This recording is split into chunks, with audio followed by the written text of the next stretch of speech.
بو زي واحد دخل الفيديو هذا يعرف ابليكاسيون تيك توك، واحد من اشهر البرامج في الفتره الاخيره. الابليكاسيون هذه في الفتره الاخيره بدلت برشا حاجات وبرشا معتقدات زاد، وبالطبيعه لازمكم تعرفوا منصه تيك توك خطيره برشا، ونهار بعد نهار خطوره الابليكاسيون هذه تزيد. اليوم باش نحكيو على خطوره التطبيق هذا وعلاش الشهره فيه سهل.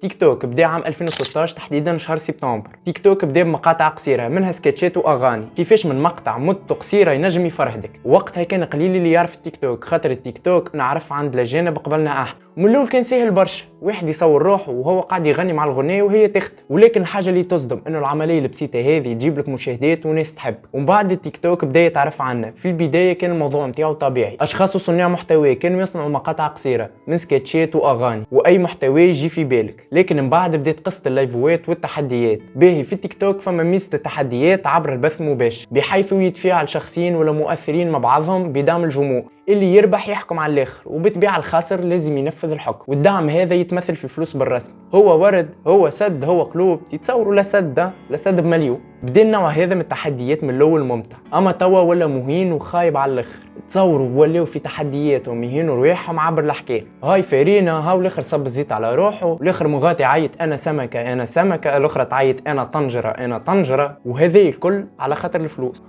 حقا نسيت، فما زاد شكون يلم عائلته الكل ويحطهم قدام الكاميرا ويبدا يا ايمن يا احمد وهما كيك. وصلت بهم يهينوا في رواحهم على خاطر طرف فلوس، وبرجوليه ماهيش طرف راي فلوس.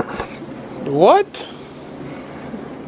Bro, what are you talking about, man? وتوا نجيو للجانب الخطير في التطبيق هذا. بالرسمي الابليكاسيون هذه تستنزف وقتك وطاقتك ومخك، وانت نهار كامل قاعد تسكرولي تطلع في الفيديوهات، تطلع وين طالع وين طالع. سامحوني كي تشنشت شوي. تصوروا انه ناس وصلت بهم، وانا صارت لي راي الحكايه ذي، انه يبدا مثلا يطلع في الفيديوهات وهما خاطر ساهلين، يعني يطلع الاخر باش يجيك بعده من غير ما تقعد لا داخل لا تكتب لحد شيء. طلع فيديو اللي بعده فيديو، هاو باش نخرج توا، تزيد كمل لي الفيديو اللي بعده، ليه هاو باش نخرج توا، ليه هاو الفيديو هذا، ليه خلينا نكمل هذا اللي يمشي حياتك وعمرك وانت تقعد غاد. اما الحمد لله بديت النقص بشوي وطو تخلصت على العاده هذه الجمله، وهذه اللي ننصحكم به. وهكا نكون وصلنا لنهايه الفيديو نتاعنا. ما تنساوش لايك، سبسكرايب، كومنتير مزيان كيفكم، وخليونا رايكم في المشهورين والمشهورات في الفيديو، واللي عندنا منهم صناع محتوى توانسه، منهم ضحى العريبي ورجلها ميكس اللي هما تو انفصلوا على بعض. وانا تو نستحضر كان ضحى، خاطر ضحى هي اشهر وحده تونسيه على التيك توك. وبالطبيعه ما نغطيوش عين شمس بالغربال، فما ناس تخدم في خدمه مزيانه على التيك توك كيما القانونجي كيما اسامه كيما فما برشا ناس اخرين. وهكا نكون وصلنا لنهايه الفيديو نتاعنا. الفيديو هذا يستحق اللايك كان تحبوا تخلونا لايك، يستحق السبسكرايب كان تحبوا تنضموا للعائله نتاعنا. لايك شات سبسكرايب، خليونا كومنتير مزيان كيفكم. بيس اوت، مع السلامه.